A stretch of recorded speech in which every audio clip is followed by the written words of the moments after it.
Sit back, relax a little bit. Let me tell you a story. See if yours is anything like mine. Remember when I was a kid? So much better when I popped the lid. Till the rabble open it up.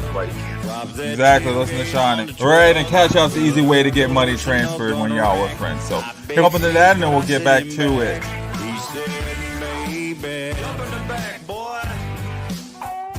Tailgate crazy. Tailgate crazy. What's going on, guys? Go ahead and jump on the back. Let's get this bus rolling. Running a little behind tonight, but that's okay. We hey, better late than never. We weren't going to leave you guys hanging. Right? You know, we'll still swing by, pick you up at those stops. So we're here, ready to go, right? How's it going, Justin? Oh, show. Yeah, so we got on tap tonight, Zed. There we go. You know, we're a little rampant, but this is how we do on Fantasy Reports. So welcome back, guys, to another episode of Fantasy Reports over here on Shady Sports Network. And as we do, we'll be talking, you know, first and foremost, catch you up with some NFL talk, and then we'll jump into some Nuggets and Timberwolves. But tonight we're adding something new, something a little different. I don't think we've done it before ever here on Fantasy Reports, at least. We're going to be talking UFL tonight. Yep, I said it. We're going to be talking to UFL tonight, which is kind of good. This is their opening weekend. And it's a really exciting up-and-coming spring league. So I think personally the UFL is the next biggest league after the NFL when it comes to football. You know, some may say it's the CFL and some may say it's other leagues, but I think it's UFL. Huh? TAL. Oh, yeah. I don't think they're close to being on the status, but they're coming, right? Yeah, I mean, especially in the day of nowadays where people want updated content, right? You want fresh content to watch. So I think that's the advantage of all these alternate leagues. Or all these leagues. I wouldn't even say alternate leagues. I guess you say alternate leagues. They're not the NFL. Yeah, we'll put some respect on their name. Right? They're putting the work in too, man. Hey, and I'm always up for new things and try things out, see how this goes, guys. So if you have any UFL chatter you'd like to chip in and put in with us, feel free to drop it in the comments. Do it. You heard them. But yeah, you know how we do. We're going to go ahead and jump right into it, guys. You know what? We'll get that Shady Sports promo going, and then we'll jump right into the NFL talk and get it going, get this bus rolling. So let's get it moving, get on down the road, and jump right into it.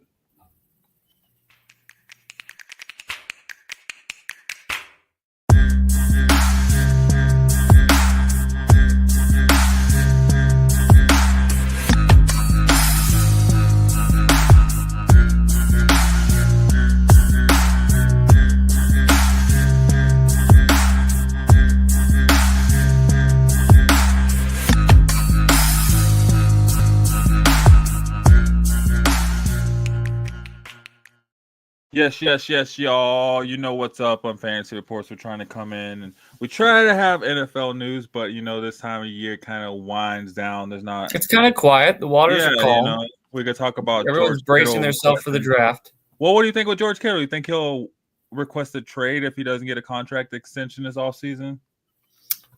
Maybe it all decides what the 49ers do with Brandon Ayuk on Tuesday, because that's their deadline to decide what they would do with him, because if they don't trade him by Tuesday, they owe him his contract, so then he'd be playing with them through the 2025 season. And it also, I think, plays into the factor and effect of what do they do with Purdy? Are they going to extend him, keep him around, or is he going to walk and find another opportunity somewhere else? So I think Kittle's still young enough in his tight end career that, 30 isn't too frightening. So he's really just got to factor in where he wants to be. He could stay with them. I can see him staying with the 49ers. That's his spot. But if he were to move on somewhere else, it'd have to be a better situation. I don't think he wants to go to a team that's rebuilding or a team that's up and coming. He'd probably want to go to a contender or someone's in the hunt. Mm-hmm. No, that's very, very true. I mean, why would he want to go to somebody rebuilding at this point in his career?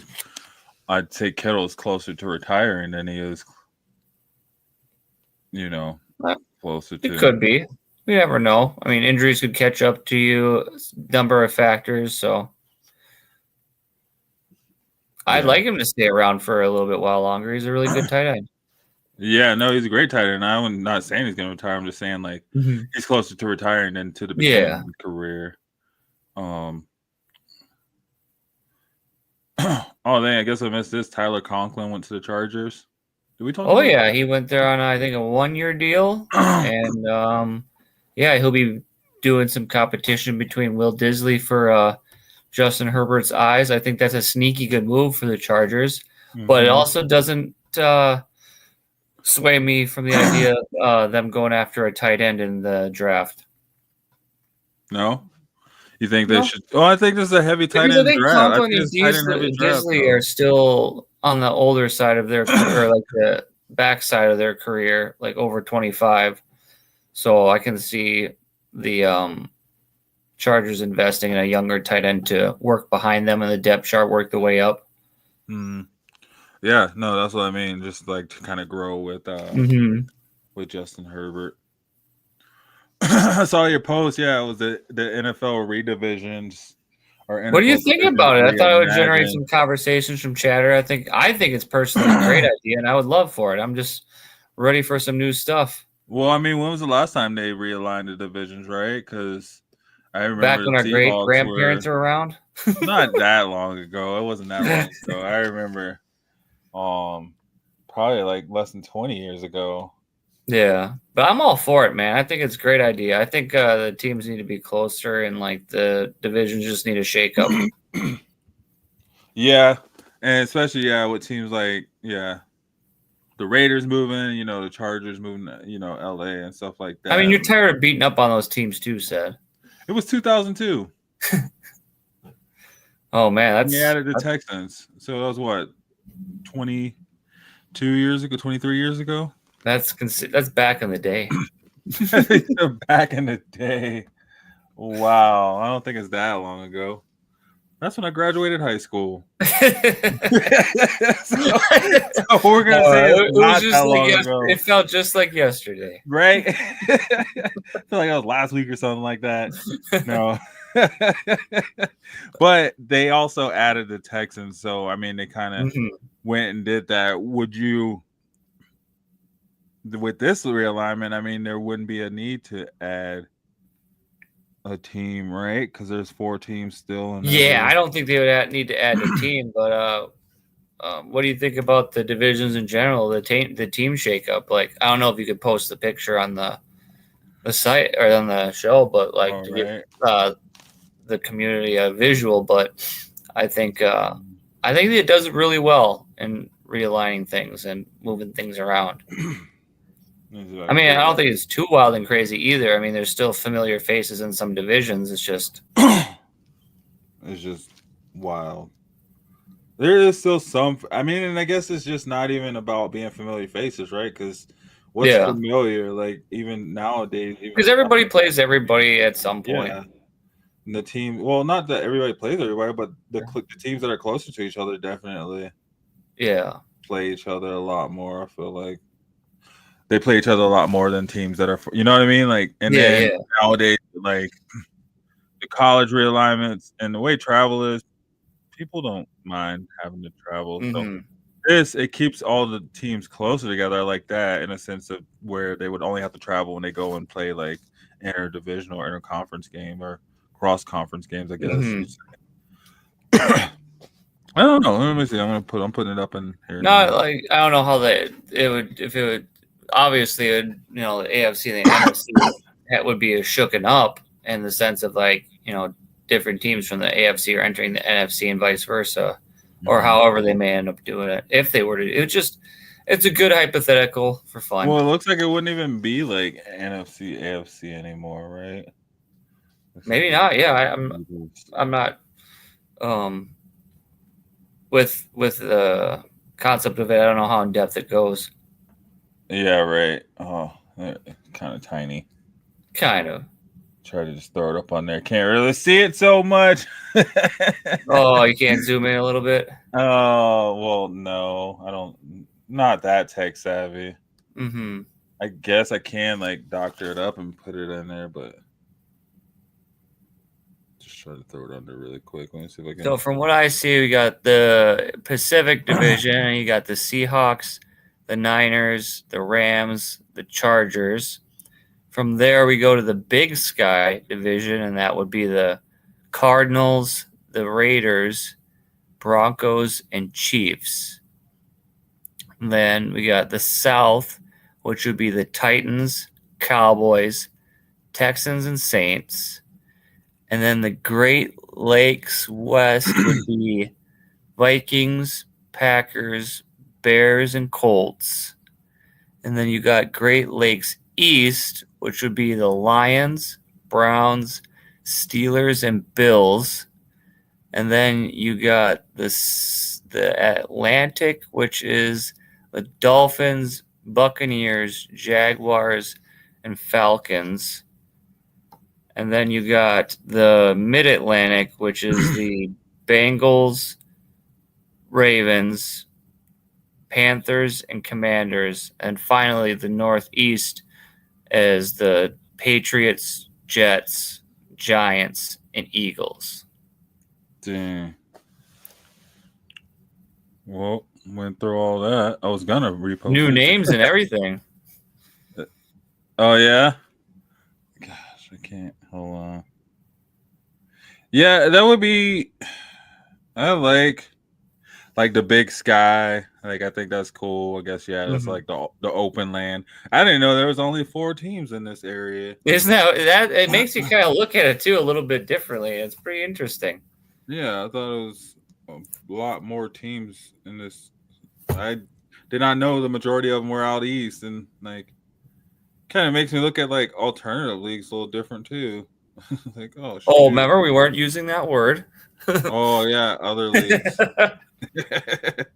No. The other football leagues. Yeah. Why I can't? All right, I'm gonna get this posted all fresh. Here we go. Okay. But yeah, is there any? So the ones you really like so far, the Big Sky. Obviously, because your team's in it. Well, Atlantic. I like the Buccaneers and Jaguars.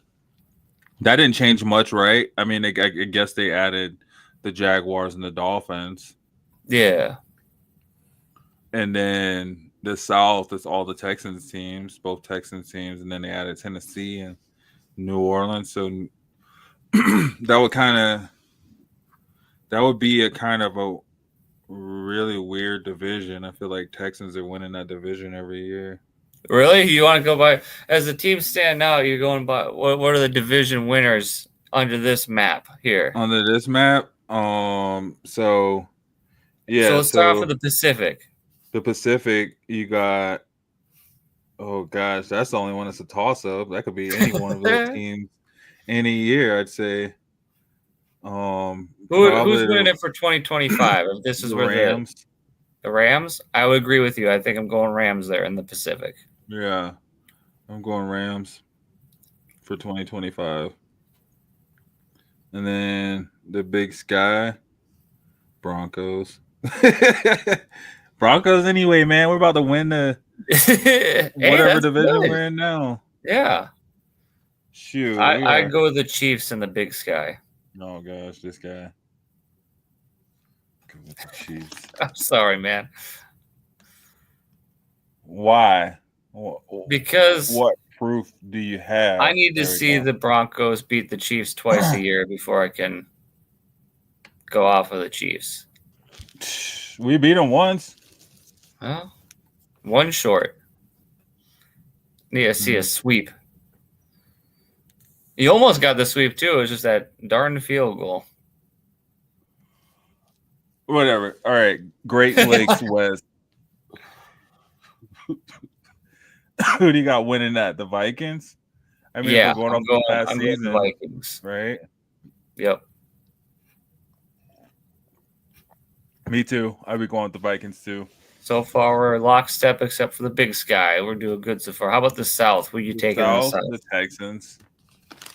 Texans? Yeah. Yeah, I think I'm going to roll with the Texans also on that one. I think that's their division to lose every year. Quite honestly. The way it looks like, yeah, as of for 2025. How about the Great Lakes East? The Great Lakes East. Yeah, that one is.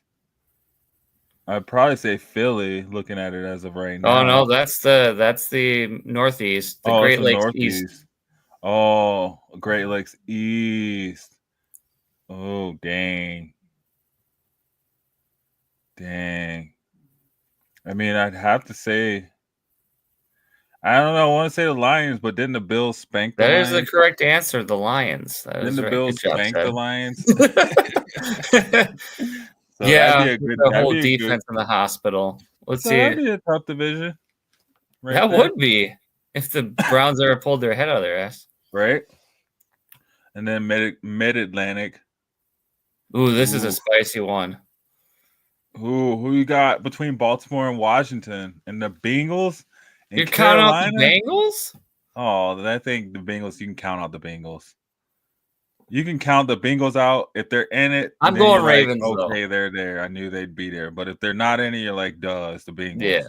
So I'm going Ravens in the Mid-Atlantic. Yeah, gosh, dang, counting out the Commanders already? No, I like my King Henry. I like Lamar know. Jackson and that defense. You're right. You're right. I'm gonna have to go Ravens too. Nice. Although Sorry, that's a spicy division though, man, because Bryce Young looking good. Yeah, that's a Big great. man. That's a. I was gonna say I think that'd be one of the, if not the toughest divisions. That and the Great Lakes East. I'd say Yep. those two so far. Yeah. The Northeast, I give it to Philly. I got Philly. Yeah, let's go Philly. That's a layup. Yeah, I got Philly in Northeast. What about the Atlantic? I think that's a wild card one. That's spicy. Yeah, just like the NFC South every year. Any team, any one of those teams could win. Any one of those teams could win, and they could all have a losing record. Yep. So yeah, I think that's that. Which one did you pick? Who'd you pick for the Atlantic? Oh, all of them. No, you can't do all. You gotta pick one. All of them. Tampa Bay. You going Buccaneers? But Miami could just as easily win it. Atlanta could just as easily win it. I was gonna say I'm gonna go the Dolphins down here. The Jaguars could wake up, man. Mm-hmm. If Jaguars wake up this theirs, they got it. But like that's the thing. Like if we're looking at all this year. But geographically, I think this is great. I think this works for the it could work for the NFL, it could work for the teams. I don't. Why you got the Big Sky teams all spread out? Well, I don't know how else would you do it, because the Broncos should be in a league of their own. Just a division one, just division winners over here. Just hanging. And then you can put the Cardinals and the Raiders on the Pacific. What it sounds like is like they need to put a team in like Montana or Idaho or something. Well, it sounds like right. And the UFL is not helping with that. I don't think they have any teams up there. Yeah, all their teams are in the South. Put a team in Idaho or Montana and Oregon. Montucket. But yeah, so that's that little fun little thought experiment. Cool little experiment. Cool. What do you guys think about that? What do you feel about? How do you feel about this Divisions Reimagined? Go check it out in our Facebook group, Fantasy Reports on Shady Sports. Absolutely, and over there on our Discord channel too, if you are so inclined, I put them in both spots. Yes. So go find us. Come talk to us. Mm-hmm. So yeah, let's go talking about. Speaking of divisions, so we figured we're going over one tonight. Which one are we going over? Your division. Oh, my neck of the woods, the great old NFC North. The great old NFC North. The black and blue division, as it were. Yes. Where are we going to start with that? So, let's start at the bottom of it. Get to the bottom of this. We know who's at the bottom, and they're going to stay there. That's how that song goes. Started from the bottom, and they're going to stay there. Before we do that though, let's take a promo. Oh, good call. We don't want to get ahead of ourselves. Right. Tell you people where to find us. and how you can reach Get us us on all the stuff. socials. Like, share, comment, follow. Please Spread the do. good word of Shady Sports. Do it. Yeah, let's take a break real quick. For all you people out there watching this Fantasy Reports on Shady Sports Network, I'm the bus driver, Cedric. That's my co-pilot, Justin. And we just bring you some cool news, man. So Yeah, we're hanging out on a Sunday night. hang out, Sunday night, kicking it, kick back, shoes off, taking it easy, you know what I'm saying, a little later than normal. And we just rocking. So let's take this promo, we'll get back to it, and we'll talk about this NFC North. My name is Anton Popoff, and this is my 6th year of college football. Training during the hottest times of the day is a recipe for muscle cramps, which is why electrolytes are so important. Hydration is crucial for my performance. Dragon Salt eliminates muscle cramps and boosts your overall energy level. Whether it's a weight room or field session, I fuel up with Dragon Salt beforehand. It's been a game changer for me, and it'll be a game changer for you.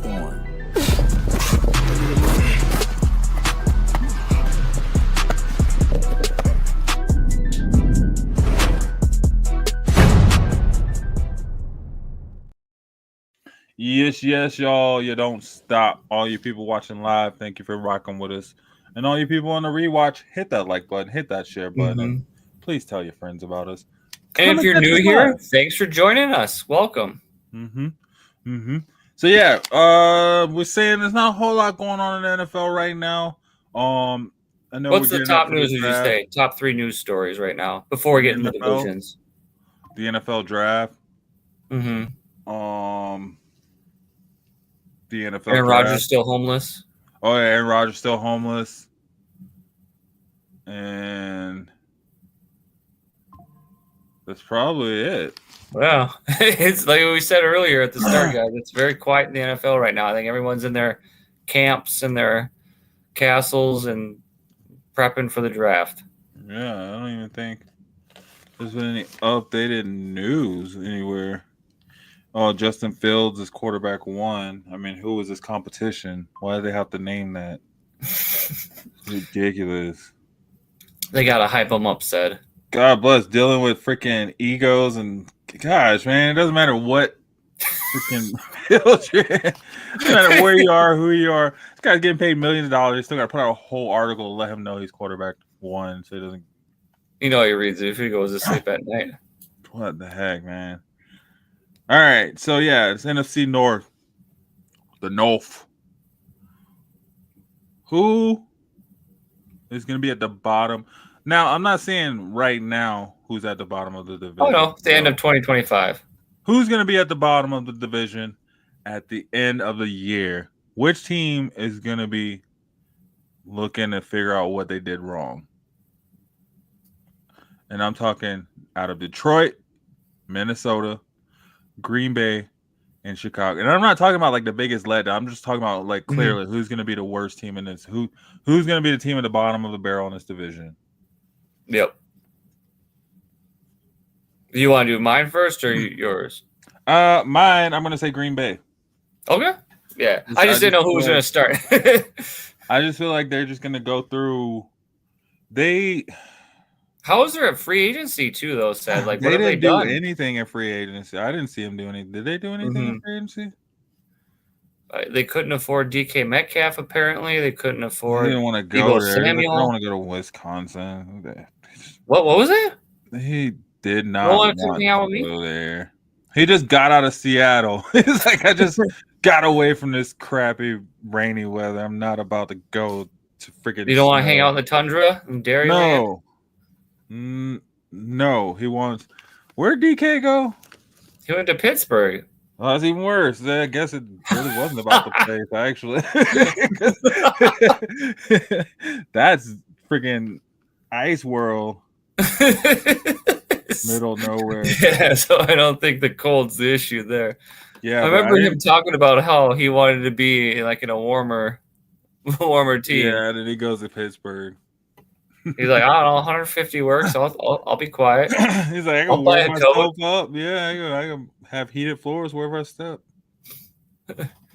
And then they got. Well, yeah. So you got the Green Bay Packers. They've had a whole free agency. What about their like current roster? What do you think about it? What makes them sit at the bottom for you? I just think they just don't seem to be moving that needle forward. They just look like a discount version of all these other young teams that we're seeing. You know, they don't look as what's the word? They don't strike as quickly as the Threatening? Commanders. They don't seem as threatening as a team like like Philly, you know. They're not as in your face as a team like Detroit. Like they don't just come out and knock you in the mouth. They just kind of. I know what a word for it is. I don't think they have an identity. They don't have an identity. They don't have like a powerhouse defense, a shutdown defense. They don't have a high-powered, fast-moving offense. They're just like their free agency. They're very like standard, middle of the road, ho hum. Go about their business. Well, they re-signed Josh Jacobs though, didn't they? That's good. That's a good one. Yeah. That was good. That's a good move. But it's just like they got McCole Hardman. Doesn't feel like he fits on that team. Like McCole Hardman, I guess that'll give them a good. Not a wide receiver one. No wide receiver. He is not a wide receiver one. And it definitely, but I mean, you know, honestly, you could go into this draft and get a wide receiver one later in the draft. I think that move for McCole Hardman says more to me that they're not confident that Christian Watson is healthy as he thinks he is, because they both have similar play styles where they're both deep threats, big play ability players. So I think that was more of like an insurance move, a security move. Well, I mean, what did we see from Christian Watson last season? On the sidelines? Yeah. Basically. I don't know. It's very frustrating for fantasy purposes. They just seem super ho hum. So like I just how many wins do you got for them then if they're finishing at the bottom? For Green Bay? Yep. I mean, they did go off last year. I'm not saying they weren't, you know, they weren't. Was that in spite of their quarterback or because of their quarterback? Definitely a mix. Because where do you think Jordan Love finishes this year? Do you think Jordan Love? Sorry, I didn't mean to talk over you. Go ahead. No, you're good. You're good. Jordan Love, I think it's going to come down to Jordan Love. Honestly, he's going to have to finish in the top 10 to top 15 of the league if they want to have a chance of competing. Because, I mean, heck, Green Bay or Detroit's not going anywhere. Minnesota's not going anywhere. And Chicago did everything they could to get better. I don't know. I just feel like Green Bay is the odd man out right now in this division. I don't know. What do you think? Who do you have for last place? I have the only team that belongs in last place in the division forever and always. No, you're just a hater. What? You know, we all know everybody. You've been here a while. You know, it's the Chicago Bears. I think they won the offseason like they do every year. Yeah. But when it comes to in-season, Bears are going to bear. Yeah, but they went out and got themselves a head coach that's a offensive-minded coach, fast-paced. He comes from, you know, a team that had to roll up their sleeves and went through the mud to get it. You know what I mean? But is he a leader in your eyes, or do you think he's a follower? Hey, do you think he can lead a group of men, or do you think he led that offense, right? He led that offense together, right? Or did he just happen to lead a group of like really, really good players? Did he? We'll find out. There's two sides of that story. Some people believe he's got it, he's got the chops, and there's other people that believe that he was just a product of Brad Holmes and Dan Campbell's offense, and that the talent won out for him. Well, we'll find out, right? We'll find out. Yep, the jury's still out on that. Chicago has but the way I use the analogy of it is like, that's cool. The Chicago Bears got a brand new car, brand new, shiny, fast sports car, but do they have the person capable of driving it? True. And my thing is, too, like with Caleb Williams being so young, now he's on the second offensive coordinator, second head coach, or third, actually. Right? Technically. And that doesn't help when you're constantly being cycled through these young quarterbacks like Trevor Lawrence and these guys where they're constantly going through new coordinators, Baker Mayfield. It's just, it doesn't help their development and it doesn't help their production and their consistency that they get on offense. It really sets them behind the 8 ball going into the season. But in this case, for the Bears, maybe they've got it figured out and they have the recipe for success. But unfortunately, I still think that NFC North is one of the stronger divisions in the NFC overall as all 4 teams go. And yes, the Bears did, stack up on acquisitions, addressing the offensive line that was proper and should have been. They did it correctly. And by getting their coaching staff the way they're building it and really asserting their plan of, we're going to protect Caleb. We're not going to let him get sacked as much. We're going to put him in the best possible situation to be successful for the NFL and for our purposes. And that should boost Caleb Williams for fantasy purposes. I think he'll have a lot better season this year in fantasy than he did a year ago, because he'll have that offensive line in front of him. He'll have the coaching staff that appears to be from years past that they brought in, competent in being able to operate effective offense and a high scoring offense. And they're going to need to, because yes, their defense is middle of the road. It's good. It's sufficient, but is it elite? No. Is it high talented? No. It's just a functioning defense that can really weather the storm if they get in a shootout, because they have an offense that has the capability of putting up a bunch of points. Now, from what I'm saying, it sounds like, oh, why do you have them at the bottom? Well, it sounds like they should be a team that should be second or third in division rankings. And I quite simply just say they're not there yet. They got the foundation. They got the building blocks. Let's get it right with the Lions, too. When they started their success, the first 2 seasons under Dan Campbell, Ben Johnson, that coaching staff, they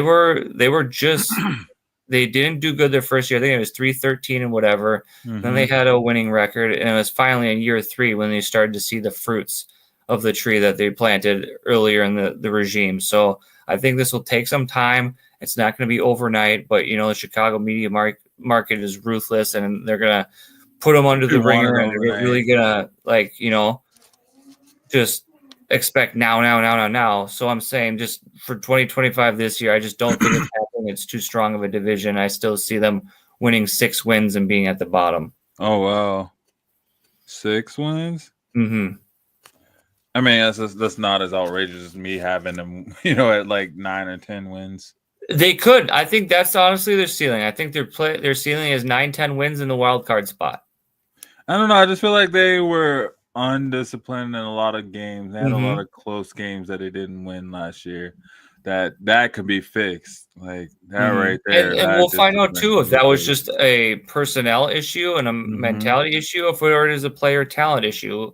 With who they brought in this year, it's kind of like, I'm at the point with that team is like, after it gets to the end of this season, what's the excuse going to be? Because you brought in all these talent in free agency, you brought in this new coaching staff that are supposed to be, the best available of what they do, and they have the best capability of getting the most out of Caleb in that offense.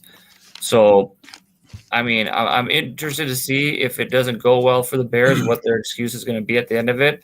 And I'm also interested to see if it does go well for them, how they're able to handle it if they're a successful team this year, and being like our 2025 Washington Commanders, where they get into the playoffs as a wild card team and kind of make a splash there and get the right matchups and, do some damage, as we saw what the Commanders did from a year ago.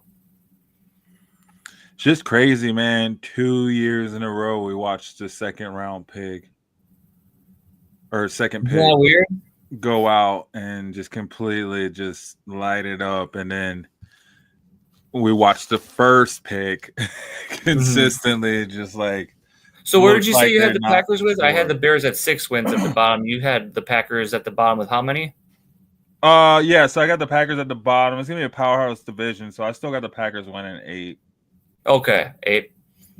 Okay, and then who do you think? I got the Bears right above them. Yeah. Oh, I was just gonna say, for fantasy purposes, who do you think is the better quarterback between those 2 teams at the bottom of the divisions we have? Jordan Love or Caleb Williams? Who has the better fantasy year this year, in your opinion? Jordan Love. Man, Caleb Williams just has to show more consistency to me. I don't know. And it burns me to say this, but I think Caleb Williams is going to have a better year than Jordan Love for fantasy football in 2025. Well, he has to if they're going to go off. I think that dual threat ability to be able to run the ball is going to put him over the edge than Jordan Love, because I think Matt LaFleur is going to have Jordan Love be kind of that pocket passer. Pocket presence, keep him from getting hit. If all he's got is tight ends and no wide receiver one, it's a tall glass for him to ask to accomplish that. So I got Caleb Williams, you got Jordan Love. That was cool. Well, so that was their bottom. So who's our third place finishers? Who do you got? Oh man, that's a hard one. For third place, I got Chicago at third place. Okay. Yeah, and I got Green Bay at third place. I got them tied, but yeah, I got Green Bay with 9 wins. Oh, nice. I just got Chicago with a tiebreaker over Green Bay. Still 8 yeah. Wins. So we're kind of in lockstep there. Just flip the teams with similar records. Mm-hmm. Mm-hmm. Who do you think out of the running backs between their third place, fourth place finishers we have, Bears and Packers, Josh Jacobs or DeAndre Swift and or whoever they bring in the draft? That's a hard one to see. We'll see. I mean, I want to say Josh Jacobs just because they're investing so much money in him, right? But I'm gonna go in the same step as you, Josh Jacobs, until I see something else from the Bears. Otherwise, I know I like DeAndre Swift. I really do. I'm just sticking with Josh Jacobs because I saw what I saw last year. I liked what I saw, and it got me to a lot of playoffs and championship runs with Josh Jacobs. Sir. Not so much with DeAndre Swift. Yeah, right. Yeah, I had Swift. He just didn't. Yeah, he didn't win anything for me. How do you feel about the wide receivers? Let's not break it. So just to keep time sensitive, like wide receiver group, better fantasy finishes, Bears or Packers? Packers or Bears.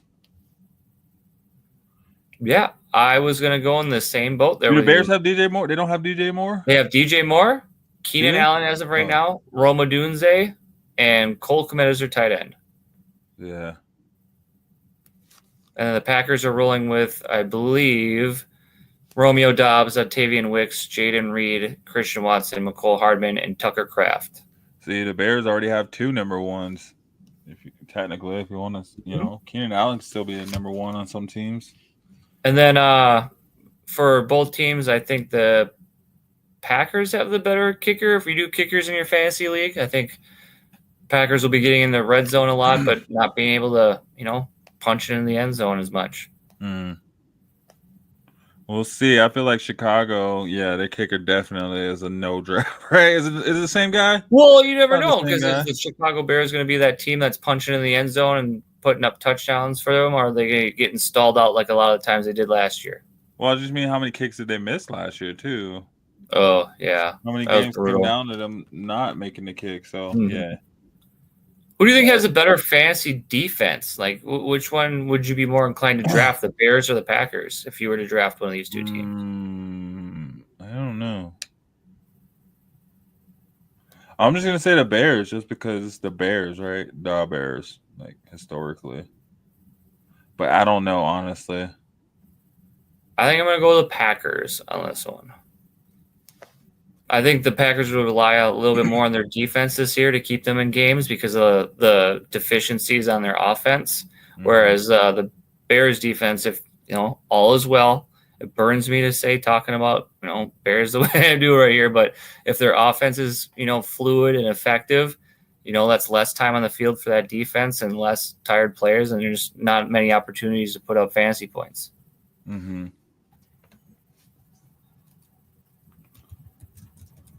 So who do you have second place finishing in the NFC North, said? Second place, that's what I was saying. It's a hard one. Or do you want to get into it after the promo? Let's take a promo really quick. Let me get this up. Yeah. Let's do a promo really quick, and then we'll get into our top 2 teams in the NFC North. I love it. Yes, sir. We'll be right back, guys. You're watching Fantasy Reports on Shady Sports Network.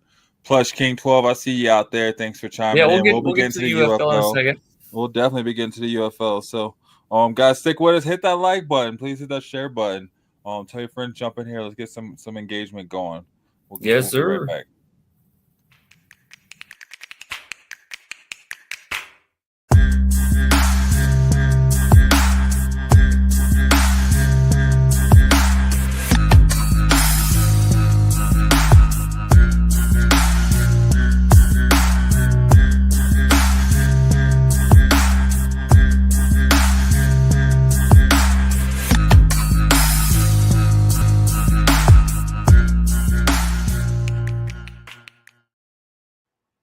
Yes, y'all. We're back. We're talking our NFC North Division rankings. we did number 4 and 3. Justin had Chicago at 4 and Green Bay at 3. I had Green Bay at 4 and Chicago at 3. So we're a little off, same but different, right? So we close. both feel, I think, that the Bears and Packers aren't ready to compete at the top of the division yet. They've still got some growth that still needs to be shown and had for 2025. Yes. So now we move on to number 2 in the division. So with number 2, man, I just feel like, this right here could, it really just, it's going to be a tough one for sure. But I do have Minnesota only because they do have JJ McCarthy. I'm in agreement with you, man. I think that's I don't know. That's too much of like a question mark for me to feel comfortable. Yeah. Damon said, wait, Chicago at number 4? Oh, yeah. I didn't stutter. I said what I said. Yeah, man. Chicago at number 4. And that's the thing, too. I mean, I could even see Minnesota slipping. But it's not like a bad 4. Like, I'm in agreement with you said that, like, it's a tough division. There's going to be wins had. It's just, it's going to be a dogfight to the end. And how the chips fall, I feel that's where they're going to land when the dust settles. Yeah, that's what I was about to say. I feel like I could see Minnesota falling anywhere between 2 and 4, quite honestly. We are fusion. We are symbiotic tonight. I got the same take as if it doesn't go well at the quarterback position with JJ McCarthy. I think that's asking a tall glass of water for the Vikings defense to bail him out game in and game out for a whole season. And I feel like, they could end up anywhere from second place because they are also my second team in the NFC North Division. So, but they could easily fall to 4 if things don't go the way they hope or think they will. I love it. I love the smoke, David. Thank you. Yeah, that's how all us Broncos fans talk about Kansas City too. Yeah, we've been talking. They'll be back. They'll be back. They'll be back. Don't worry. Hey, we know who built that basement. We know who. We know how to put those pictures on the walls and put that carpet down. We know we know where that couch belongs to. Right. So we know who number 1 is. We just upgraded to the penthouse. They'll be back in the dog pound. Oh, damn it. You must be are you a I Bears love you, David. Thanks for chiming in. Are you actually a Bears fan or you just Don't question his fanhood. Nah, I'm just playing. But and I picked the Bears at 3, Damien. Remember that. So Oh yeah. When you're voting for your favorite host, remember I had them at 3. You are the bus driver, and the fact that I want to keep this bus going and keeping them alive, let's keep set at number 1 here. No, but no. So we both have let's go back to the Vikings real quick. We both have the Vikings at 2 realistically, but we both see a path at 4. Mm-hmm. Now, if they finish 4th, how many wins is that? Now, if they finish 4th, that's probably like 7 wins. 7? Or like 7. Here. Right, Like 6, this 7 tonight. wins. We know.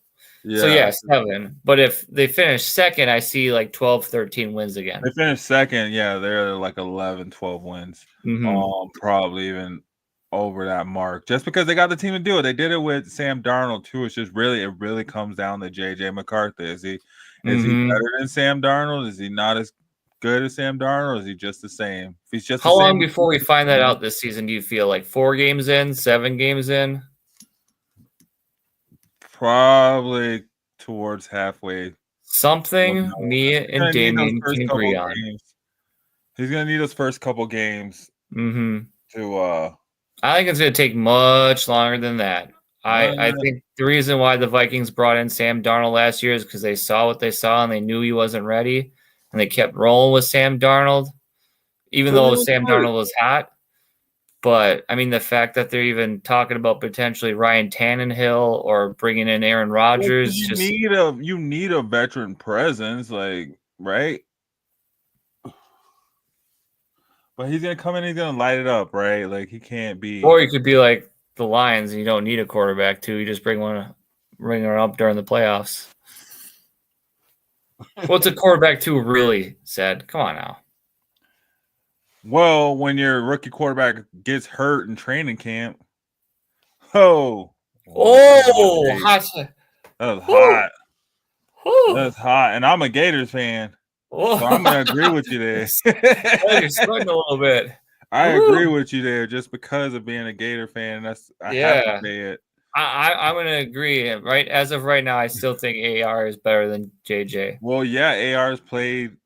Yeah, it's true. games. It's true. But I think by the end of 2025, AR is better than JJ McCarthy.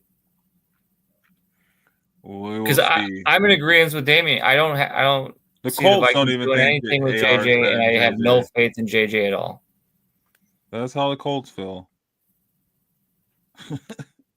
Who knows? Maybe it's Daniel Jones starting. I don't know. Indy's a mess. Chad could tell us all about that. Dang, hot takes all night, I guess. But yeah, so that's our number 2 in the division. Vikings at 12 wins max, but at the Who bottom. do you think has a better receiving core, the Lions or the Vikings? Lions. Who has the better running back room? Lions. What? You putting the Lions over your boy? Yeah. Gosh. That's saying a lot. I love my champ, but so you got the Lions winning the division this year. Mm-hmm. Again. 3-peat. Just kind of claimed the division. Such a turnaround, man. Like you look back on the years, man. Kansas City, they were just garbage for years. You know, they were in the dog pile, as Damien says. Yeah, the dog pound, right? As Damien said, they just couldn't get wins, man. And you know, you look at it and you see teams, you know, they caught the Broncos sleeping one year and they never gave it back to them. Never gave it back. But then you see teams that are perennially almost there every year, like the Eagles. You know, I remember watching. That's because they have a weak division. When you're playing with the Cowboys and the Commanders and the Giants, I mean, it's almost a layup. Yeah. Yes. You think that? What? No, you. Sorry, I just read the comment. JJ is the same as golf. Hey, this guy, his quarterback's Caleb Williams, so the most sacked quarterback in the league. None of them are Bo Nick, so we're good. Woo. We're winning the Super Bowl next year. You didn't hear? We've been saying it since day one. It's Broncos Lions Super Bowl. From the cellar. Started at the bottom, now we here. It's over for the rest of y'all. Yeah. Have fun. Enjoy your NFL season. It's gonna be short. Enjoy watching it. Thinking you have a chance until the end of it. But we know who the clear-cut winners are. Facts. So yeah, that's our. We thought we'd try this out, dissect the divisions for you. We start off with the NFC North here. Mm-hmm. Said you want to run it back? What we got for 1, 2, 3, 4? So yeah, we got 1. We both had the Lions at 1. We both had Minnesota at 2, from 2 to 4, but Minnesota at 2. You had Green Bay at 3. I had Chicago at 3, and then you had Chicago at 4. I had Green Bay at 4. So a little flipsy-turvy turning. But we both did think that Minnesota could go anywhere from 2 to as low as 4. What do you think the top fantasy players are going to be out of the NFC North this year? Obviously, of course, Justin Jefferson. Okay. Of course, with Justin, I'd say Justin Jefferson. I mean, Jamar Gibbs, Amon-Ra. You got Aaron. Well, I don't think Aaron Jones is gonna be a top fantasy scorer. He's gonna get points, but I don't think he's gonna be a top fantasy scorer. I will respectfully agree, but I don't think he's gonna be in the top 5. Maybe I can see him in the top 10 for sure, like 8, like 7, 8. But I don't think he'll be in the top 5. But yeah, no, Justin Jefferson, Jamar Gibbs, Amon-Ra St. Brown. Trying to think across the division. What about Sam Laporta, Tucker Kraft? What about the tight ends? No. TJ Hawkinson, Cole Kmet. TJ Hawkinson will be fully healthy. I could see him maybe coming in and being that safety net. Laporte, I don't know, man. They just got so many mouths to feed over there in Detroit. I know they're hungry. You got so many mouths to feed. Tucker Kraft was blowing up, but he's just so inconsistent, man. Like off and on, off and on. So yeah, he'll probably have a couple games, but it won't be enough to like. Well, with tight ends, he'll probably end up in top 10. Probably more than likely top 15. But I can see him. It shouldn't be too hard to get in top 10 with tight ends. Who's your favorite player to draft in fantasy football in 2025 coming out of the NFC North? Coming out of the NFC North? Who's your one player that's like, only one said that one player you got to have him in your drafts? Who's your top NFC? Amon-Ra, St. Brown. Yes, would say Laporta for sure, but I may look at other tight ends this year. Laporta was my guy last year. I may look at other tight ends, but I definitely will be looking to get a Lions player. I know that much. Oh, why don't you agree, Free? Yeah, tell us about it. Tell us about it. Just don't say I don't agree. I don't know. Tell us about it. Y'all don't know nothing about. No, don't know nothing about nothing. I'd like to find out. Tell us. Tell us what we don't know. Actually, the Rapids about to be starting up. I was gonna say, man, shoot, might be talking some Rapids on here. Damian hating on Sean Payton.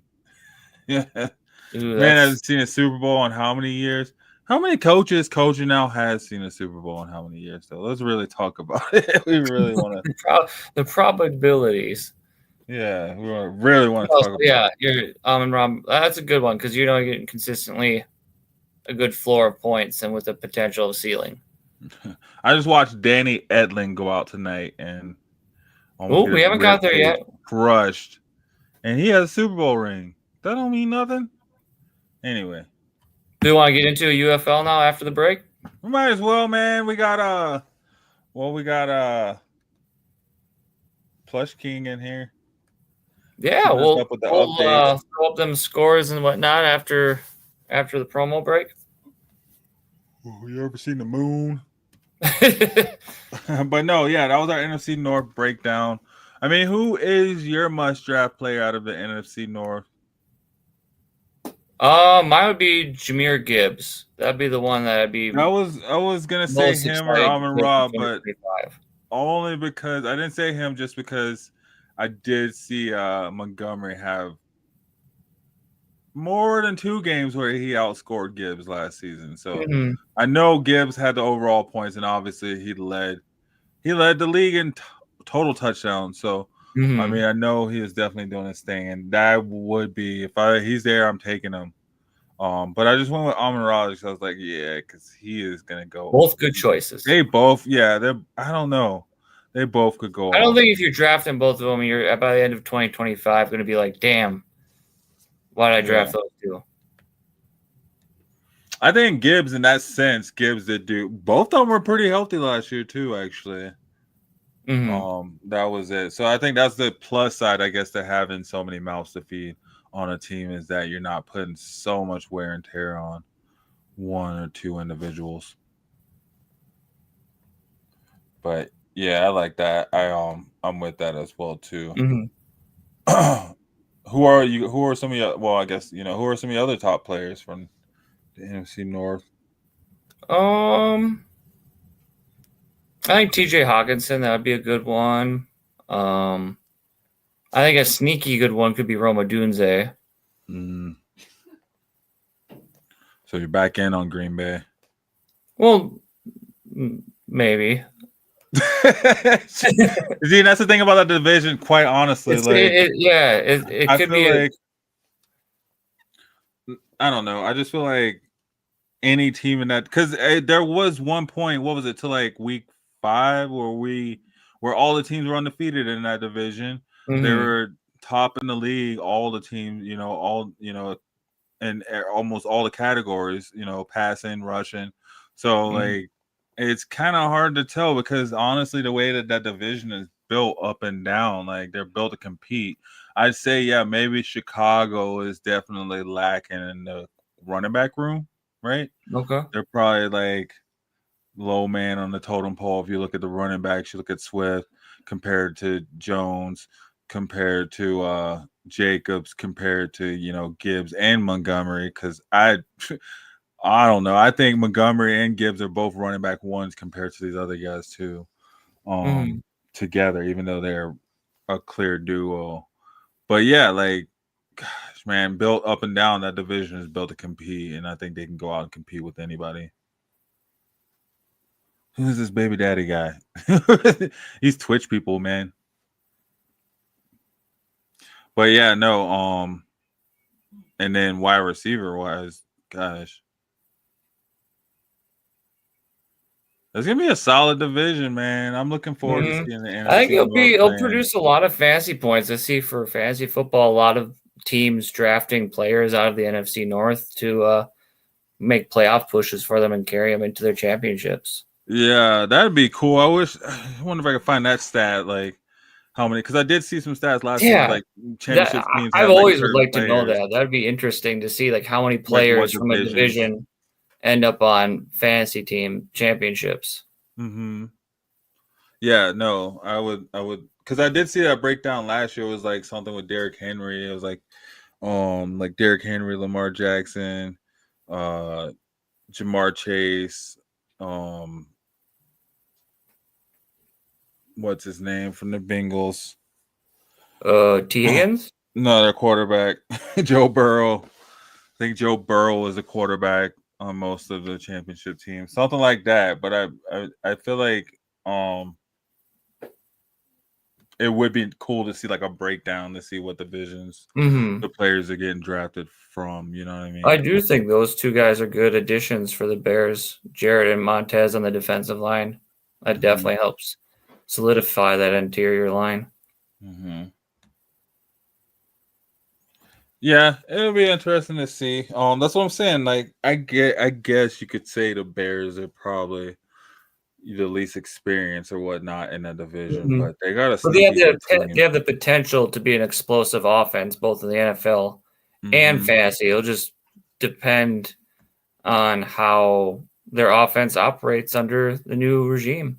Yeah, how they get it together. But then that's the thing too. Is like, you don't even get time to work on what you were working on from last season, because they were starting to put some things together, but that was also under that interim coach too. So I don't know. We'll see. We'll see what they do, depending on what these four teams add to their teams in the NFC North, and see what direction they go, and if it helps them out, or if it just kind of just as a lateral moves that don't really move the needle this year, but could potentially make splashes next year. That's very true. That's very true. Well, hey, how about this? Let's take a promo really quick, and then we'll talk on the Nuggets and Timberwolves just shortly. Just kind of touch on their standings, as they finish up their season, and then get into the UFL. Go from there. Perfect.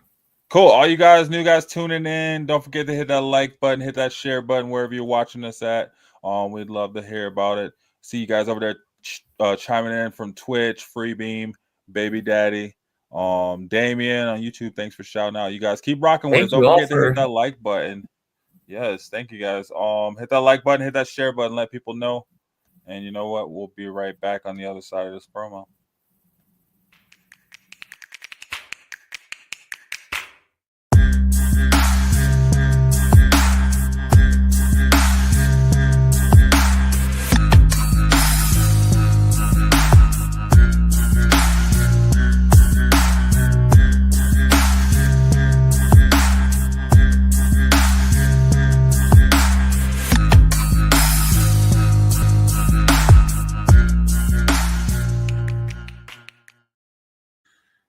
Yes, guys. Welcome back. We're talking about NFC North Division. Broke it down a little bit for you. Just kind of where we see them, ending up the end of the year.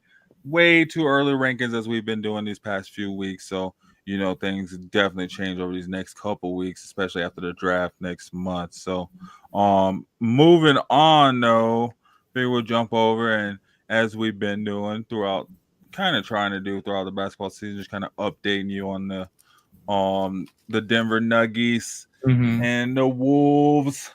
We got the Wolves, like you were saying off air, the Clippers lost, so that kind of helped the Wolves out. And then likewise, the Lakers lost too. So both those LA teams lost, and it happened to help out both our teams, which I thought was. Did Denver play this weekend, or did they?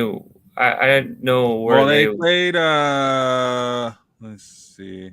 So like, I just know I was seeing everything on like Joker's half court shots. that was pretty cool. That was pretty phenomenal. They played on Friday and Wednesday. Both wins. Okay. Both wins? Yeah. They after that ridiculous loss to the Bulls. I don't know what's up with the Bulls, man. They just went on a rampage this past week. Yeah, they're playing spoiler, I think, maybe. Just getting a little edge to their game before the season comes to a close. Just kind of knocking people's playoff spots down. But yeah, they beat the Bucks 127-117 on Wednesday. And then they beat the Jazz 129-93 on Friday. Joker having half court shots in both those games. Oh, really? From both of them? Yeah. Do you think that has something in the game, is it? Do you think that weighs into like the MVP race? It should. Do you think they look at shots like that? It definitely like, helps. How many clutch it's shots like, look what I can do. Right? Especially, I don't know, compared to free throw shots. And maybe I'm just biased towards Joker. I want to see him win as many championships as he can. If the ownership's not going to help us win championships, I want to see him win, I guess, as many individual championships or accolades as he can, if you want to say. For sure. He's a great player. Yeah. Where did this weekend's games land? The Nuggets, are they leapfrog the Lakers? Or? No, well they've been above the Lakers. Lakers are fourth. Oh, okay. Yeah, we're chasing Houston and OKC. Just sitting here at the bottom of the playoff push, just trying to survive. I wasn't paying attention to the Nuggets at all. Yeah, I mean, well, that's the thing too. Like, I just feel like the Nuggets haven't been really caring too much about their placement as well either. These past couple of games, they've just been trying to get it together, kind of mesh together. Joker's been on and stay healthy too. Yeah, I think LeBron got injured there for a week or so. Yeah, so it's just been kind of holding it together, making it to the playoffs. That's when the real game starts. So I think this year's probably the most I've paid attention to the regular season in the NBA. It's been fun. A lot of games. I think there's like 4 games left, I think. Oh no, I think is there any games left? Really? 7 games left. Okay, I know it was under the 10. I didn't think it was close to 7 games left. So okay. We played Timberwolves. So that'll be a good measuring stick. Other than that, we played the Warriors. Is Joker playing this time around? Because I thought last time around he sat and he was hurt. A couple starters. We'll see. He'll probably play. Well, I don't know. These next couple games are gonna be really crucial going into the playoffs. See where they. I mean, a lot. Can the Nuggets still move, or like where are they sitting at? Like where are they? Yeah, we still play the Rockets too. The Rockets are the last game we play, so we can definitely jump into that second spot. I think it all depends on where the Timberwolves fall. We'll see. Hopefully, the Timberwolves fall where they are, and then we can just stay in third and not have to deal with them. That's the goal. That would be nice for you guys. That would be nice for us to not have to put up that fight. But at the same time, too, though, man, it might be better for them to, play the Timberwolves early, and because if they beat them, that's a hell of a what's the word? Momentum.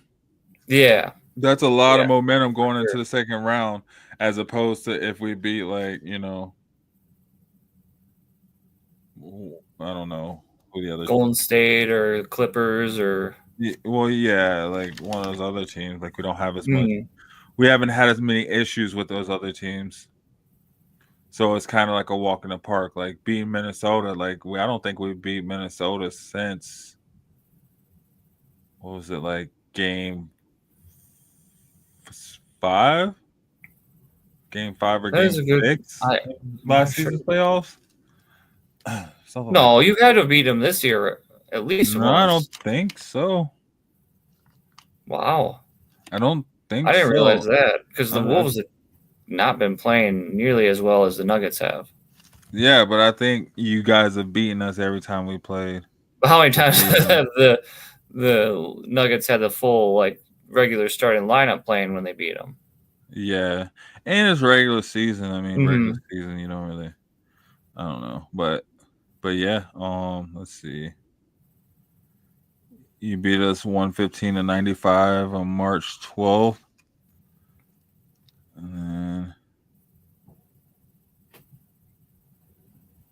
let's see. You beat us 133-104, January 25th. Dang, you guys just knocked us off, man. Damn. 119-116, November 1st. Wow. Yeah, it's just like you've had our number. Oh, we beat you October 17th. So yeah, we beat you once. Okay. Since game 7. Still a good matchup though. Yeah. So I mean, but the Mavericks, maybe AD will be back. Not that scary. Sacramento, Sacktown. Now that's a team I'm worried about because they could get in. They could do some. How have they been doing these last week or so? They're sitting at the bottom of the play-in. They're number 10 right now. So, they're still under. They got 500. some momentum. You thinking they got some potential to stay in there? They're 3-7 in their last 10. Oof. And they lost their last game, so they're rolling. I mean, they could probably beat Dallas for sure. Mm-hmm. And then they come in and they play OKC. They're not beating OKC. They probably won't even win a game. Well, maybe OKC is resting their starters and whatnot. I mean, they probably got the one locked up. This will be in the playoffs. Oh, okay. Gotcha. Because they do the play-in and then they play OKC if they beat Dallas. So they're not moving up. Denver, we're 2 games behind Houston. We still play them, but we're 2 games behind them. I don't think we're gonna work too hard, try to get those. I don't know. We'll see. It doesn't seem like they've been trying to work too hard. What do you feel about Minnesota? You're number 7 right now. You're tied. You're like half a game behind Golden State, so you can still move past the play-in. And really, that's good. I hope so. I think they can. I think the momentum's on their side. They're playing it. They came off a big win tonight, a spirited win, I'll call it, and I think they'll keep the momentum going. Maybe a speed bump tomorrow night, or you said the first? Yeah, the first. When we play. Yeah, I think the Nuggets could take that one easily. We'll see. I think especially if Joker's playing. If Joker's playing, I mean, I feel like I think he will play. I don't see why he wouldn't. Especially if he wants to, move the needle in that MVP talk, have a big game against the Wolves. Mm-hmm. Yep, because those games he took off did not help. Mm-hmm. They did not help. Yeah, I'm hopeful. I think they can at least get into the play-in. I don't know about, outside of play-in spot, but for sure I think they end up being with 7 games left. I think they, take, 5 or 4 out of the remaining games and kind of solidify that spot. Yeah. I just want them to stay healthy going in, though. I know, fingers crossed, they don't have any like injuries or, setbacks or anything that could potentially devastate their playoff hopes. Mm-hmm. Yeah. We'll see. We'll see. And it's rounding out. Like we said, we still got a whole month left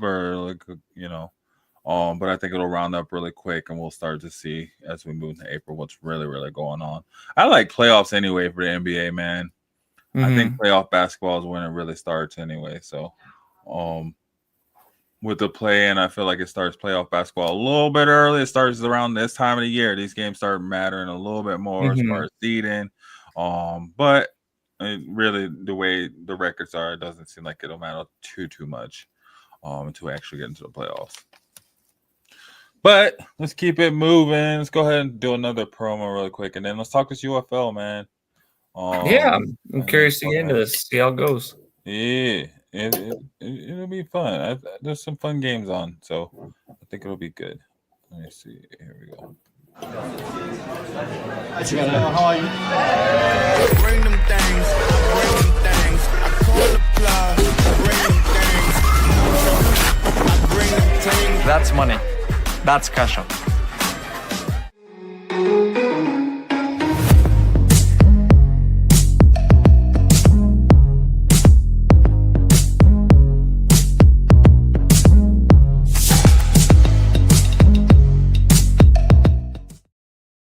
Yeah, my bad. It's like I'll click the promo.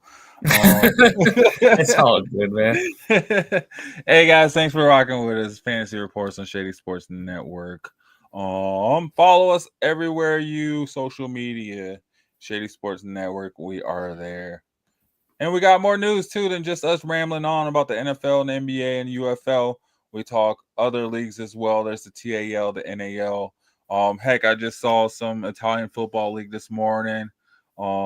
There's also Polish football league. There's a league in every country, I promise you. But check shadysportsnetwork.com and you'll find out about all of those leagues. I promise you. So yeah, speaking of other leagues, UFL, man, did you get to watch some of the games? I watched condensed highlights. I was a little busy earlier in the day today, so I didn't catch them as they were live, but I got to see some highlights, and it was pretty good watch. I enjoyed what I saw. Mm-hmm. Yeah, it's kind of odd, a little football or Friday night game. It's like, wait, what are you guys doing? But anyway, like it was a pretty decent showing this weekend. I mean, Friday and Saturday started with 2 blowouts. And I think that's what I heard, and what I saw from the highlights. I didn't get like the tempo or the vibe of the game, but it looked like very decided games earlier on. Yeah. So, and then like Plush King said, Friday night that was the St. Louis Battlehawks and the Houston Roughnecks, 31-6. It did look a little rough for the Roughnecks. They were behind the 8 ball all game, and they just looked not ready for the season to start.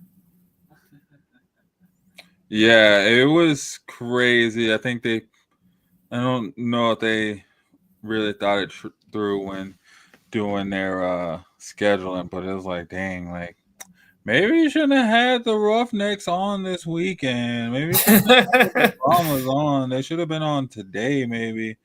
But like, yeah, they were so huge because I mean, St. Was Louis. that more of like the Roughnecks just not being prepared and ready to go, or was that more the Battlehawks just a better talented team with a better roster? Man, that's the question right there, right? I feel like Battlehawks were just ready and in tune. Yeah, like offense, defense, special teams, they looked like they were clicking all throughout the game. They could do whatever they want, and they just had the Roughnecks in their back pocket. 273 rushing yards. That shows you knew what you were ready to do, and you were able to win it. Like, so yeah, I think that was just that. Yeah, the and then the Roughnecks too. I felt like they had a couple of issues. I don't know. I had to sit down and really watch. I didn't really watch. I mean, it's only game week 1 too, so it could have just been a bad night. They'll recollect, come back next week, and they'll show us a different team. But it wasn't a good first impression for 2025 coming out of the Roughnecks camp. Not at all. And then I mean, turn it over to Saturday. I mean, kind of the same thing with the Brahmas versus the Renegades. Mm-hmm. San Antonio. Renegades look like a championship team for the UFL. They look like that Kalen Balazs 71-yard run. That was impressive. That was probably like the highlight of the weekend. Oh man. Yeah, 77 yards actually. But between the Brahmas and the Roughnecks, who had it worse between their matchups? So they were both blowouts, but like, who do you think had more of like a concerning game that you think going into week 2? Man, I'd say the Brahmas. I feel like I expected more from them. Mm-hmm. I don't know. I thought they were going to come out and do a lot more, and it's just like they just could not move the ball. Converting on third downs was a pipe dream for them. Yeah, and watching this, I feel like you kind of see like a lot of the differences. It's getting up there with the NFL, but you can see like, okay. Well, now I see why you guys are not in the NFL. You're in this league, and you hope to see more out of them, but Yeah, Between man. those first 4 teams, between Brahmas, Renegades, Roughnecks, and Battlehawks, what did you think of the quarterback play? Which quarterback did you like the most? Which one do you think has more to be left to be seen? Or I feel like it was honestly kind of subpar quarterback play across the board. Mhm. It wasn't really any quarterbacks that really stuck out. I mean, Luis Perez was really accurate, but it's all dink and dunk. It wasn't really anything like to be said. There wasn't anything that stood out to me. I felt like, but yeah, I guess I would have to say Luis Perez would probably be the one that I would say, but it wasn't really too spectacular. I felt like it was more so the running backs, the running game on Friday and Saturday than it was the quarterback play. Absolutely. I would agree. I think the running games for both the Renegades and the Battlehawks was super impressive, and the defenses were impactful to a point where they were just suffocating the Brahmas and the Roughnecks. It was just having a good run game and shutting down the run and making their opponents one-dimensional. Mm-hmm. Yeah, and that's really what it was, and I feel like in both of those. And I mean, today I saw some decent quarterback play. I feel like across the board you'd be really hard pressed to find, I guess really super consistent quarterback play. And maybe somebody out there tell me if I'm wrong. Plush King, let me know, who I should be watching. But I feel like Luis Perez was like one of the top names that I was hearing like all off season, or one of the people I was hearing I should watch. So and it just wasn't. I mean, I don't know, like I guess, he was 20-25, so it was good. And then you have Manny Wilkins from the Battlehawks. He was 17-22 for 189 yards, but no touchdowns. He also didn't throw any interceptions, so that's always good, right? He had a If you're not going to throw any touchdowns, just please don't throw any to the other team. Yeah, exactly. It just felt like it was just a lot of dink and donks, like nothing too serious, nothing down the field. And their running games really bailed them out. Their legs really bailed them out. But nothing wrong with that, I guess when it comes down to it, no interception is better than having interceptions and 350 yards, right? So I think the quarterback play on today's games were better than Saturday and Friday nights. But I think the running games from yesterday and Friday night was a little bit more effective than today's games. It's funny how that worked. Yeah. Yeah, it was good. It was a good combination overall for the entirety of the weekend for UFL, of like the combination of good defenses and like diverse offenses. Mm-hmm. Did you see any trick plays you liked? Any like specifics that you were kind of like, oh wow, that was a pretty good play? No, I don't know if it's really a trick play. I would say on Michigan, I think it was their final score. Oh, that one to Samson Nakua? Yeah. That was pretty cool. That was almost a like nice play action. Some video game moves. Yeah. And I feel like Edlin like called it right. He was doing it too. He like called a play.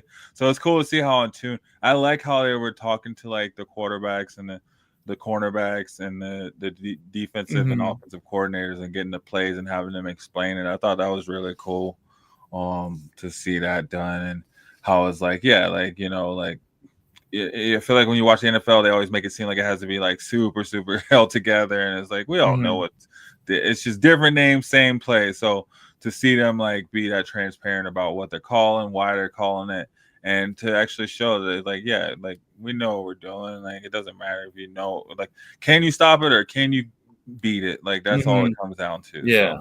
So, I like that aspect for sure of the UFL. I think the UFL did a great job with their broadcast quality over the weekend. I think it was a good calling of games, and then like the additional supplemental conversations on the sidelines. I was overall entertained. Like, I wasn't like blown away by any means, but I wasn't like bored watching any of it. I thought it was Very really true. good football. Yeah, no, I thought it was really good, a really good product that they put out, especially after watching all these like international leagues. It is Do you think the refreshing. UFL is kind of like more so than the other leagues we watch over there in Europe? I think it is yes, I do. I think it is. And it's not even so, because I mean, a lot of these players in these other leagues too are playing in the UFL and vice versa, right?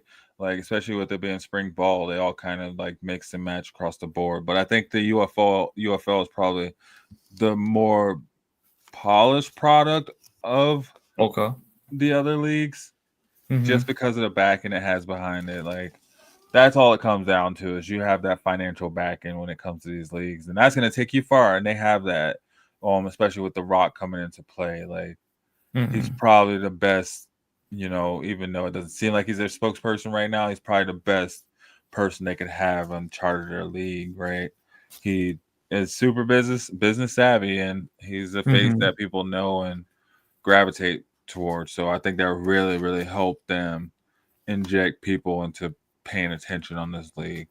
But I mean, watching it, the level of play, I think, man, there are some really, really great players in this league. I just still feel like it's just a mix of it. Like, they're still trying to find their place. Like, I don't know, this is me talking. Like, I feel like they want to be able to say that they can compete with the NFL, but they also want to kind of portray themselves as like, hey, we're the alternative. Like, if you don't make the NFL, come here and do this, right? So it's just a cool mix, because right now I feel like it's a mix of like, either NFL veterans or like NFL flameouts, or college. There's just some people who might be good in their own right. They just couldn't make the cut in the NFL. Yeah. Well, it's hard to make the NFL, right? Sometimes it's just about your height, right? It could be your hand size, or so it's not even always just how well you are. So it could be the intangible. So I think the UFL does a great job of promoting and showing that, hey, like, you still have other options, because it goes way beyond that. Like, if you want to continue to play football, or you want to play football, or you want to just take that direction, that route, coaching, broadcasting, whatever it may be, like, there are other options for you to cover this sport that aren't necessarily, don't have to be the NFL. So that's what I like about the UFL and the AFL and the TAL and the NAL and the Euro League and all these leagues, CFL, all these other leagues, right? But back to this one, back to the UFL. So Michigan and Memphis, I think, was the next game. I believe so. Or was it Defenders in Birmingham? Well, that was the last game, right? Yeah. That was the last game. Yeah, this was a good one. I thought it would, Memphis showed out. It made it quite a game up there until the end, but it started off slow. And Michigan, I think, just had the control of the game the entirety of the way. And they were kind of like just operating their offense at ho hum. And at the end there, with that pick six to seal it, kind of defense stepped up and just slammed the door shut and called game. Right?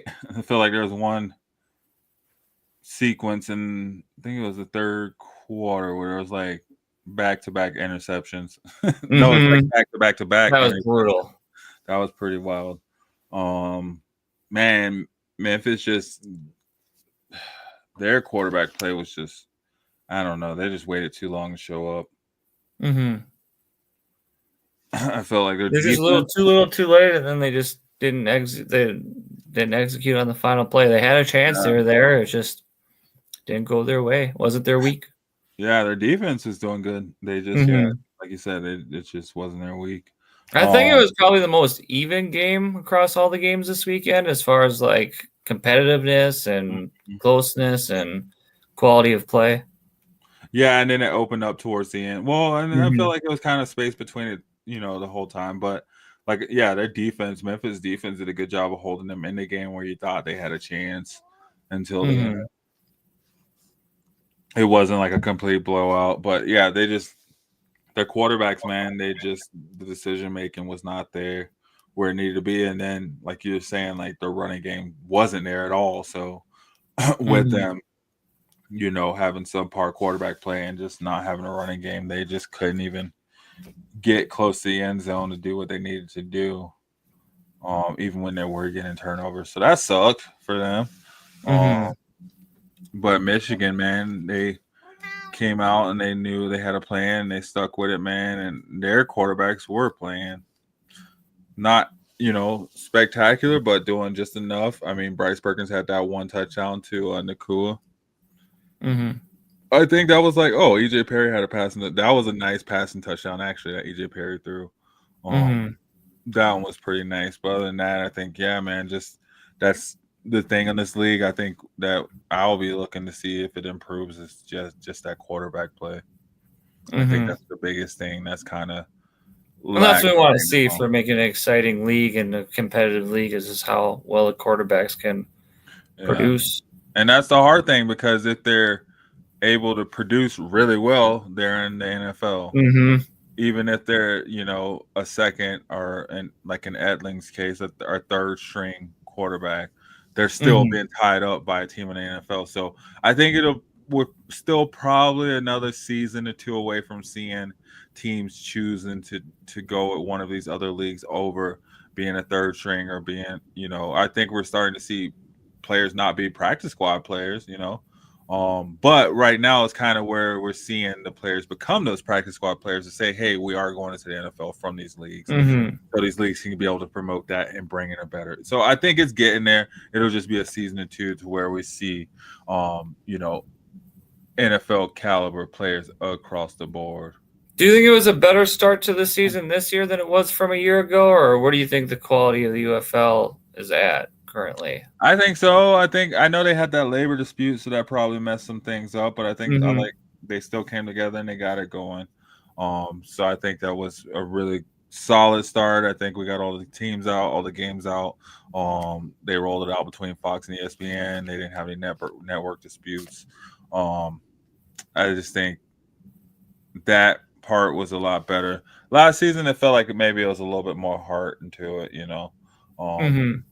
But I mean, I don't know. Maybe I'm just saying that, pulling that out of my ass. I don't know. Hey, it's all good. I didn't watch all the games last season, but I do feel like this season there was a lot more excitement around it, a lot more known to it. A lot more people know what the UFL is this time around than they did last year. So what's the schedule like looking for week 2? Who's playing who? Who's got the advantage? Who's got the disadvantage? What do you like? Yeah, so and then we didn't touch on Brahmas and Renegades, or Stallions and Defenders. Sorry, Stallions and Defenders. Oh, yeah, that was a good. That was really low scoring game the whole time, right? And then that was a defensive stalwart of a game. It was very back and forth. Defensive, yeah, the whole time. I just kept looking. I was impressed at how much the defenders were able to get to that McGow guy. I don't know if I'm saying his name right, but that Stallions quarterback was just getting sacked left and right of center, just getting destroyed. Oh man. And I regret I couldn't watch all of this game. I try to watch as much as I can. I didn't watch all of this game, but I did follow it as much as I could. But it was later in the evening. We had obligations, so yeah. But I mean, McGowan he still did his thing, though. I think he is still probably one of the better. Well, you look at it. He had the interception, had the touchdown. At the end of the day, he probably just had a bad day. His offensive line let him down, and he made some bad decisions. And at the end, you see defenders. You got to give them their defense credit. They shut it down and locked the door and said, "Don't bother, Stallions. It was our week." Yeah. With Tiamu, and both of them threw an interception. And like you said, just defense just took this game over, man. It's wild how this was the one game that was different from all of the other games, because while in the other games they still kind of had their offenses rolling and still kind of pushed through, this game defenses stood up. I think that's going to be a big staple of the DC Defenders. Good namesake, right? Yeah, they lived up to it. Right, lived up to Sure. it and held it down. So to hold the team to 11 points, that's solid, especially in a league where you can get a 3-point conversion. So I thought that was pretty. It's gonna be. I'm looking forward to it. So going into next weekend, I had it pulled up right here.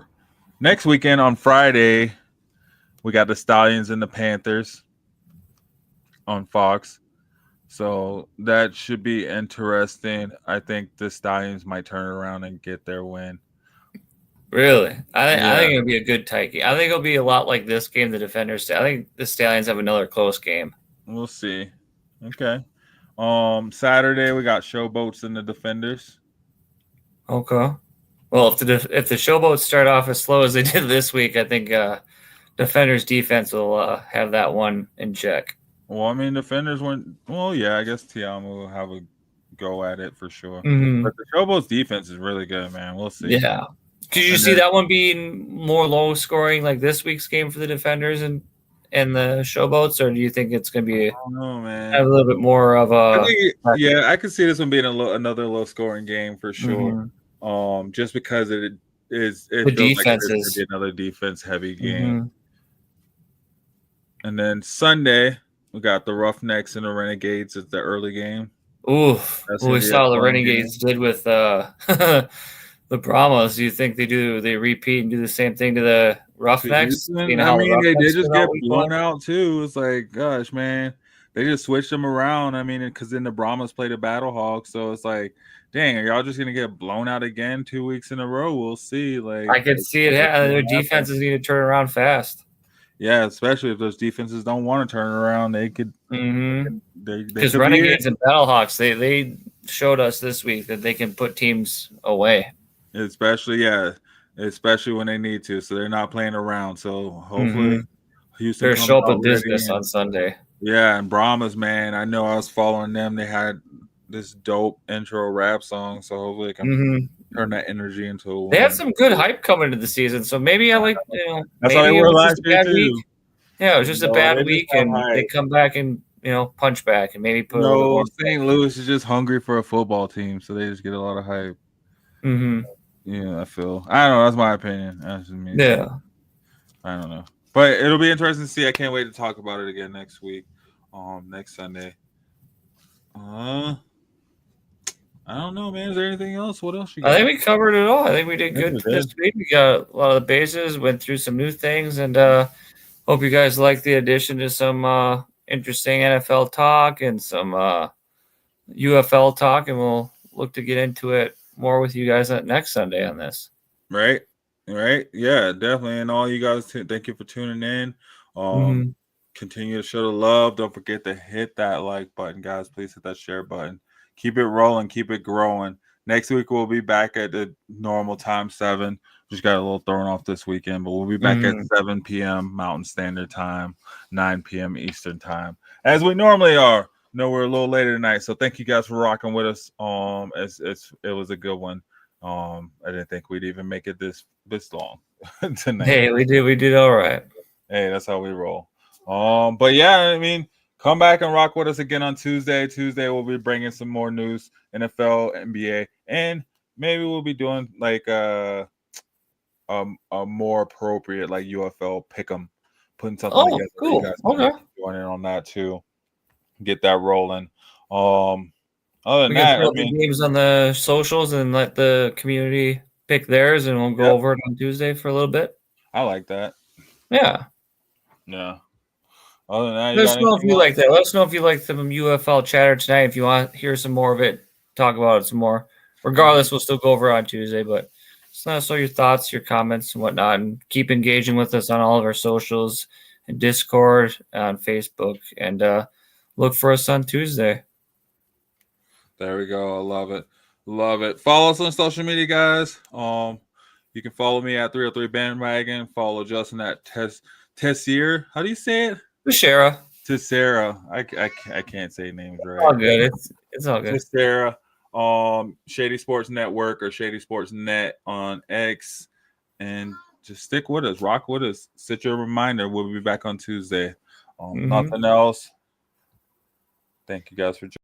I'm a game changer.